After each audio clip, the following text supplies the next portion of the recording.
ఒకరు ఎమ్మెల్యే, ఇంకొకరు మాజీ ఎమ్మెల్యే. ఇద్దరి నేతల సవాళ్లతో రాజకీయం హీటెక్కింది.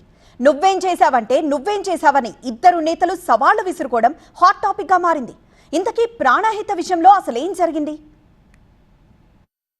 Doctor BR Ambedkar Sujala Sravanthi Pranahita Chevella project Komaram Bheem జిల్లా కౌతల మండలంలోని తుమ్మిడిహట్టి దగ్గర ప్రాణహిత నదిపై బ్యారేజీ నిర్మించి 160 టీఎంసీల నీరు తరలించి 16 లక్షల ఎకరాలకు నీరందించాలనేది ఈ ప్రాజెక్టు ఉద్దేశం. ప్రాజెక్టు ద్వారా అత్యధికంగా లబ్ధి పొందేది ఉమ్మడి ఆదిలాబాద్ జిల్లా వాసులే. ఇదే ప్రాజెక్టు గట్టుపై కాగజ్ నగర్లో రాజకీయం పోటెత్తుతోంది. ప్రాణహిత ప్రాజెక్టు ఆలస్యానికి మీరు కారణమంటే మీరే కారణమంటూ ఎమ్మెల్యే పాల్వాయి హరీష్, మాజీ ఎమ్మెల్యే కోనేరు కోనప్ప ఆరోపణలు, విమర్శలు చేసుకుంటున్నారు. పాల్వాయి హరీష్ 16 నెలల పాలనలో భారీగా అవినీతి అక్రమాలు జరిగాయని ఆరోపించారు మాజీ ఎమ్మెల్యే కోనేరు కోనప్ప. అసలు ప్రాణహితకు అడ్డం పడిందే పాల్వాయి హరీష్ బాబు కుటుంబం అంటూ మండిపడ్డారాయన. ప్రాణహిత చేవెళ్ళ మీ తల్లి కట్టొద్దని ఆనాడు ధర్నా చేసింది.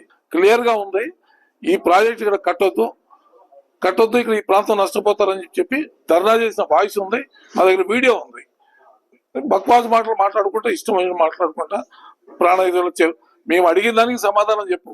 తుమ్మిడిహట్టి ప్రాజెక్టు గురించి కోనప్ప ఎప్పుడైనా మాట్లాడారా అంటూ ఎమ్మెల్యే హరీష్ బాబు నిలదీశారు. ప్రాజెక్టుపై చర్చకు సిద్ధమా అంటూ సవాల్ చేశారు.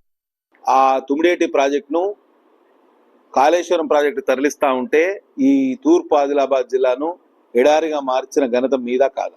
ఒకసారి ఆలోచన చేసుకుంది. ఈ ప్రాజెక్టును తాకట్టు పెట్టింది కేసీఆర్, కాళ్ళకాడ తాకట్టు పెట్టింది మీరా కాదా? ఇక్కడ నీళ్లు రాకుండా చేసింది మీరా కాదా?